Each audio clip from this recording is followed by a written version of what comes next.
countries are closing the gap, and they're not going to wait for us to modernize. Right now, many countries are moving ahead. Aircraft are being built in France, Brazil, Canada, and China looks determined to get into that game over the next decade or so.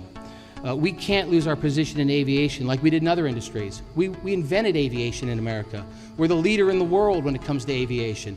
And you look at our history, you look at textiles, steel, autos, electronics.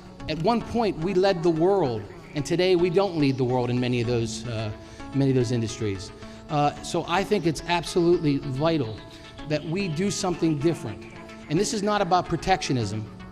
This is about getting the government out of the way of you folks, of the manufacturers in this country, of the airlines, of the people that move business people around, that move the passengers around, that move cargo around. Get the government out of the way so that we can stay in the forefront for years to come. You are the pioneers of automation. You will put automation in your fleet of 2 or 5 or 7 or 15 airplanes long before an airline will put it in 250 airplanes. So you are the proving ground for so many aspects of automation, and that's why it's appropriate to mention this issue to you. And the issue is that I am unfortunately seeing a troubling decline in our accidents, a decline in professionalism, and I'm wondering whether automation, whether an unintended consequence of increasing automation might be a decrease in professionalism. Aviation requires a much broader set of skills and it's a much more complicated business. And you know, to build airplanes, to maintain them, to schedule them, all the FBO operations, all working across borders,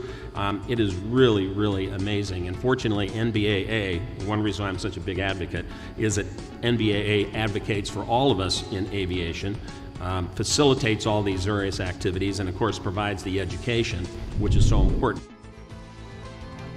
1, 2, 3.